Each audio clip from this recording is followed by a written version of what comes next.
garam bambu. Mungkin pada ya apa nggak terlalu ngeh ya, maksudnya nggak terlalu. Oh ini apa ya garam bambu ini penting apa enggak gitu ya. Kebanyakan garam bambu ini sebenarnya untuk kesehatan, lebih untuk kesehatan daripada untuk masak sebenarnya. Nah, jadi di Etomi ini kita ada yang namanya garam bambu itu kaya akan mineral dan juga alkaliknya itu tinggi, pH-nya itu sampai 10 gitu loh. Jadi maksudnya benar-benar bisa membunuh apa namanya bakteri gitu ya. Nah, biasanya kan kalau misalnya itu biasanya pH-nya paling tinggi ya 9 apa tapi ini sampai 10 gitu loh. Nah, kenapa sih pentingnya garam? Nah, kan kita tahu ya, kita kan nggak boleh makan, katanya nggak boleh makan terlalu asin, karena kalau misalnya makanan terlalu asin itu kerja ginjalnya terganggu, gitu kan. Karena konsumsi garam berlebihan mempersulit ginjal mengeluarkan cairan. Nah, terus habis itu jadi gampang haus. Karena apa? Karena natrium dalam tubuh kita itu dia mengikat moisture, air gitu kan. Jadi kalau misalnya kita makan yang asin, dia tuh kayak bikin apa sih pengen air lagi gitu karena natrium dalam tubuh kita tuh tinggi gitu. Jadi apa namanya akhirnya kan kita masuk airan itu jadinya terlalu tinggi ya. Terus habis itu tekanan darah tinggi karena terlalu banyak makanan asin itu memicu hipertensi, terus mengganggu kualitas tidur, juga berbahaya bagi jantung karena tekanan darah tinggi, ya kan? Yang tak terkendali dapat merusak dinding arteri. Nah, terus jadi banyak sekarang orang yang mengurangi makan asin, bahkan ada makan yang hambar-hambar ya untuk kesehatan gitu kan. Nah, tapi ternyata kekurangan garam juga nggak boleh gitu loh. Karena kan tadi dibilang garam itu apa? Mengikat air, ya kan? Mengikat air. Nah, jadi kalau misalnya kita dalam tubuh kita itu kekurangan garam, apa yang terjadi? Dalam tubuh kita kan nggak bisa mengikat air gitu kan. Akhirnya apa? Kekurangan air. Jadinya apa? Dehidrasi. Bisa terjadinya dehidrasi. Terus juga apa? Kalau kekurangan air kan maksudnya tubuh kita itu jadinya apa namanya kekurangan air itu kan jadi gampang keriput gitu kan jadi kulit kita itu juga nggak bagus gitu. Kan sekarang kan ada yang melakukan diet rendah garam. Mungkin ada yang pernah dengar diet rendah garam itu maksudnya dia benar-benar supaya supaya apa? Karena kan kalau misalnya natrium banyak dalam tubuh apa mengikat air kan jadinya kayak kayak bengkak gitu kan badannya kayak gampang bengkak. Nah, sedangkan kalau dia mengurangi natrium dalam tubuh, akhirnya apa? Airnya kan jadi nggak ada kayak nggak ada kelihatan jadi kurus karena apa? Dehidrasi kayak nggak ada air gitu loh. Kayak kering, kayak apa sih? Kayak pohon tuh kering gitu loh. Nah, jadi apa yang terjadi? Nah, akhirnya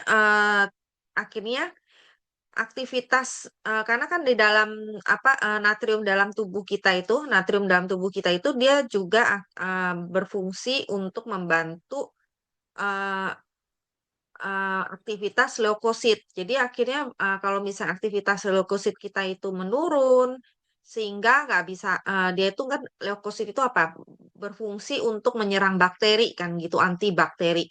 Ternyata aktivitasnya leukosit itu juga menurun, akhirnya dia nggak bisa menyerang bakteri yang akhirnya apa terjadi banyak infeksi. Nah, akhirnya orang yang diet rendah garam atau makannya terlalu hambar-hambar-hambar itu akhirnya mereka dalam tubuhnya terdapat banyak infeksi sana sini gitu loh. Nah, terus habis itu metabolisme dalam tubuh pencernaan itu menurun. Jadi kayak menurun karena natriumnya juga berkurang gitu kan. Akhirnya apa? Pasokan zat besinya juga berkurang, terjadi anemia, suka pusing. Terus habis itu kandungan natrium di dalam darah itu berkurang. Jadi apa? Dalam darah kita natriumnya berkurang sehingga keseimbangan untuk hormonnya jadi tidak tidak seimbang, jadi pecah gitu kan. Akhirnya mengganggu kesehatan tubuh. Nah, sedangkan kan tadi dibilang tubuh kita itu sebenarnya 70% adalah air gitu loh. Nah, jadi kalau dan di dalam situ dalam tubuh kita itu kandungan natrium itu 0,85% itu harus ada gitu. Dalam darah yang sehat itu darah kandungan natrium itu 0,9%. Jadi kadang kalau misalnya kita diinfus, kadang itu kan ada kayak air garam gitu kan. Nah, itu karena kita kekurangan natrium. Nah, jadi natrium itu juga penting ternyata kan untuk tubuh kita. Kita juga harus mengkonsumsi garam. Nah, sedangkan apa yang terjadi di zaman sekarang? Oh, ini tadi kan kekurangan. Terus habis itu, nah, sekarang itu kan polusi kan banyak sekali ya, banyak banget. Nah, dalam keadaan lingkungan yang sekarang itu ternyata garam itu sudah mengandung mikroplastik. Karena apa? Garam didapat dari mana? Air laut, ya kan? Banyak kan dapatnya dari air laut gitu loh. Nah, sedangkan perairan laut itu kan sudah banyak yang mengandung mikroplastik atau sudah tercemar, gitu kan? Makanya kan di Indonesia katanya hujannya juga mengandung mikroplastik. Air hujan dari mana? Air laut gitu kan. Nah, jadi garam mengandung mikroplastik karena berasal dari laut yang tercemar plastik. Dengan kelimpahan bervariasi. Nah, terus habis itu, sedangkan menurut penelitian menunjukkan garam di Indonesia itu memiliki kandungan lebih tinggi karena polusi laut. Nah, tetapi mikroplastik ada di garam, mikroplastik itu ada di garam di seluruh dunia, termasuk garam Himalaya, terus beberapa merek dari negara tertentu memang ada yang bebas mikroplastik. Nah, jadi akhirnya kita mau sehat makan garam, ternyata itu juga eh, membawa membawa penyakit kan dalam tubuh kita karena bahan kimia yang berbahaya masuk ke tubuh manusia. Nah, oleh sebab itu di Etomi itu ada yang namanya garam bambu. Yang bikin itu siapa? Ini adalah Naim Jong. Naim Jong ini yang bikin Noni Etomi. Nah, terus habis itu sama yang bikin yang bikin garamnya ini Jong Lakyon, bikin garam bambu ini. Nah, itu sampai masuk TV di Korea. Ini semacam kayak dokumentari ya. Nah, dokumentari ini yang cewek yang baju merah ini kayak pembawa acara gitu loh. Eh, Presenter ya, presenter. Nah, itu ternyata cara bikin garam bambu ini nggak gampang. Jadi di bambunya itu kan dimasukin garam ya, dimasukin garam itu harus bener-bener padat. Harus sampai kayak gini kan kalau dituang yang presenter itu yang baju cewek ini merah ini dituang itu garamnya jatuh. Kalau yang ini kan enggak, walaupun dituang garamnya tuh nggak bisa jatuh gitu loh. Jadi dia harus masukinnya tuh bener-bener sampai padat gitu, sampai walaupun dibalikin bambunya itu nggak akan tumpah garamnya gitu loh. Itu yang pertama. Terus dimasukkan ke dalam kayak apa namanya gua gitu. Yang ini dalamnya itu isinya panas. Itu kayak dibakar. Nah, dibakar. Nah, pertama dibakar itu selama 3 hari. Nah, kalau misalnya dibakar, dibakar apa yang terjadi? Itu bambunya kan pasti kebakar meleleh. Bambunya itu hilang. Jadi yang tinggal apa? Dalamnya aja ini garam. Jadi tinggal potongan garam-garam ini aja gitu loh. Nah, terus dikeluarin, dimasukin lagi ke bambu, terus dibakar lagi. Terus habis itu bambunya sampai habis kebakar dan tinggal garamnya aja. Garamnya dimasukin lagi ke bambu. Ini proses ini sampai 8 kali. Dan 8 kali ini menghabiskan waktu 45 hari untuk 8 kalinya. Sedangkan etomi kan ada 9 ya, 9 kali gitu kan. pembakarannya tuh 9 kali bambunya. Itu yang ke-9 dibakar itu dalam suhu tinggi. Nah, dalam suhu tinggi itu dia sampai warnanya bukan putih lagi, sampai kayak kayak apa ya, kayak lava gitu loh. Warnanya kayak lava merah-merah gitu. Nah, terus akhirnya dikeluarkan dari situ baru baru akhirnya terbentuk yaitu bambu garamnya Etomi. Nah, kenapa sampai dibakar begitu? Prosesnya itu dia harus 9 kali ya, baru harus maksudnya harus suhunya dan harus 9 kali caranya sampai dia itu benar-benar sempurna. Sedangkan bambu garam ini banyak yang dijual di luar itu banyak yang lebih murah karena apa? Misalnya mereka bakarnya cuma 3 kali, cuma berapa kali, nggak sampai 9 kali. Nah, terus karena orang yang bilang kenapa nggak lebih dari 9 kali kan lebih bagus? Enggak, karena 9 kali itu adalah paling apa hasil yang terbaik. Maksudnya puncaknya terbaik itu yang 9 kali. Kalau lebih dari itu juga enggak. Maksudnya nggak ada efek apapun gitu loh. Nah, jadi dengan pembakaran 9 kali ini dia tuh menurunkan natriumnya, kandungan natriumnya diturunkan, tapi kandungan sulfurnya itu dinaikkan. Nah, kandungan sulfur ini itu juga bagus untuk apa? Jantung gitu loh, untuk jantung. Nah, jadi kayak misalnya kan ada yang kanker jantung apa itu juga membantu katanya ini dengan ini apa eh bambu garam ini. Nah, jadi eh, bambu garam itu dibakar di dalam bambu itu mengurangi menghilangkan menghilangkan eh, rasa rasa pahitnya, terus habis itu juga meningkatkan alkalinnya. Alkalinnya tuh meningkatkan alkalin yaitu jadi anti infeksi yang sangat sangat kuat ya, anti infeksi yang sangat kuat. Mineralnya juga bertambah, sulfurnya juga bertambah, potasium, zinc dan ironnya. Nah, jadi dan garam lautnya ini nggak bisa maksudnya yang oh baru garam laut langsung dimasukin ke bambu itu juga nggak. Garam lautnya harus garam laut yang didiamkan selama 3 tahun. 3 tahun dipendam gitu untuk mengurangi rasa yang terlalu asin. Terus bambunya ini juga nggak menggunakan bambu sembarangan, tapi menggunakan bambu khusus yaitu jenisnya bambu raja yang berasal dari Damyang, Hadong di pantai selatan. Karena apa? Bambu ini mengandung belerang alami gitu, belerang alami yang tinggi dan bambunya ini harus berumur yang lebih dari 3 tahun.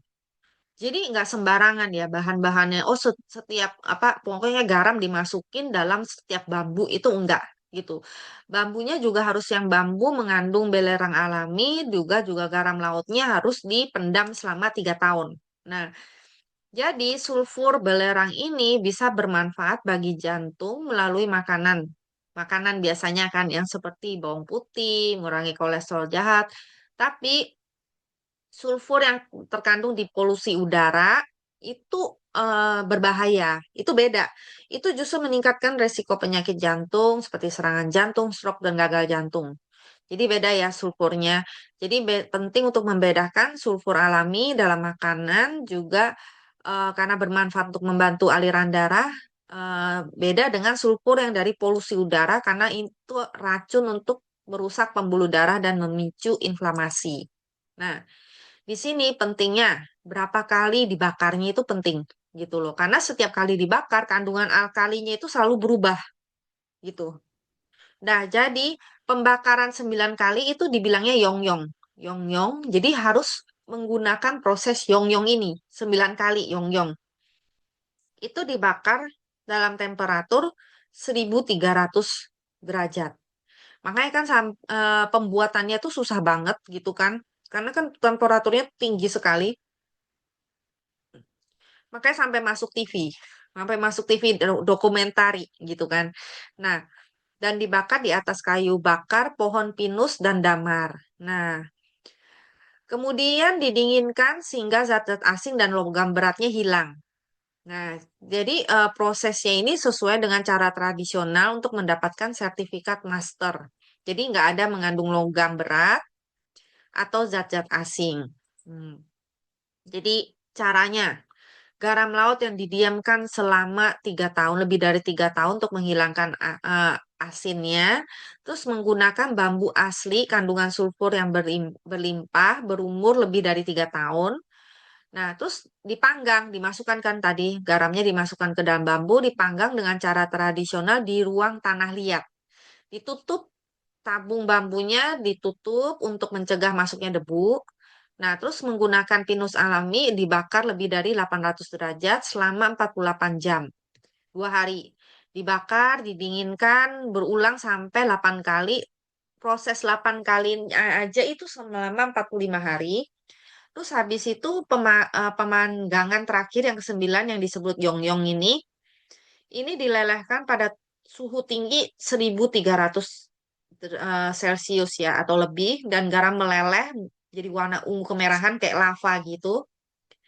Nah, di sini terus menghilangkan kotoran dan proses barang bambu itu jadi bentuknya kayak kristal, kristal bambu yang mengeras sepenuhnya. Terus pembuatan bubuk dan menghilangkan logam berat secara sempurna.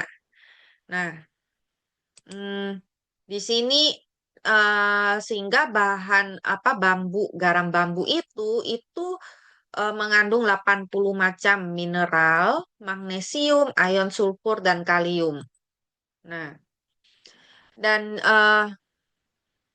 apa yang membuat bambu garam bambu ini spesial karena alkalinnya yang sangat kuat. Yaitu tadi kan dibilang pH-nya sampai 10 gitu loh. Heeh. Nah, jadi itu dia bisa membunuh bakterinya yang sangat kuat, pembunuh bakteri yang sangat kuat. Jadi ini juga bagus untuk kulit juga bagus, terus anti infeksi juga bagus, terus habis itu eh, bagus untuk jantung karena kandungan sulfurnya. Hmm. Nah, ini anti kanker. Di sini kan ada apa namanya? Artikel ya, artikel bahwa garam bambu itu sangat efektif untuk anti kanker juga. Nah, gitu. Terus mm, di sini kan ini cara pembuatannya tuh udah dari cara tradisional sih sebenarnya, nggak gampang cara buatnya. Itu sudah masuk dalam apa buku pengobatan tradisional ya. Itu ditulis kegunaan garam bambu ini untuk membantu penyembuhan 34 macam penyakit. Nah, eh di sini garam bambu ini juga membantu pemulihan beberapa penyakit, memurnikan darah, dan membantu penyembuhan penyakit di hati seperti hepatitis. Karena apa tadi dia anti bakteri, anti infeksi yang tinggi, menghilangkan bau mulut. Yang apa sih? Jadi garam bambunya ini diemut di dalam mulut kita diemut gitu katanya 2 biji ya sebelum tidur diemut terus habis itu besok kalau kita kayak begini apa emut ini setiap hari itu katanya bau mulutnya hilang karena itu mungkin apa namanya dia membunuh bakteri ya dalam tubuh dalam dalam mulut kita kan biasanya kan kalau kita tidur besok paginya kan pasti ada bau mulutnya gitu kan bau mulut gitu kan kalau habis tidur bangun pagi. Nah kalau misalnya sebelum tidur kita ngemut eh, ngemut garam bambu ini 2 biji ya gitu itu besok paginya nggak ada bau mulut katanya gitu loh. Salah satu fungsinya karena disinfeksi membunuh kuman. Nah, jadi garam bambu ini saya kan waktu itu dengar itu di Australia, Aussie itu terkenal banget loh ini garam bambunya Etomi ini gitu loh. Jadi diemut kayak ini aja kayak apa namanya kayak permen gitu loh. Jadi bukan untuk dimasak kan kalau masak kan sayang ya termasuk mahal soalnya. Hmm. Nah, jadi atau misalnya ditaruh di salad bisa dimasak maksudnya, tapi kan maksudnya kita sayang. Jadi ada yang taruh di kopi. Kopinya Etomi ada kan yang mix kopinya Etomi itu ditaruh gitu. Jadi kayak apa namanya? Jadi lebih gurih kopinya, jadi lebih enak gitu loh. Jadi kayak kopi garam. Heeh. Nah, itu juga bisa dimasak, itu juga bisa. Nah, itu untuk garam bambu Etomi. Jadi itu garam bambu itu untuk kesehatan ya. Kesehatan ini garam bambu ini mm, garam yang mineralnya paling tinggi di antara garam-garam yang lain gitu. 구독, 좋아요 눌러주세요.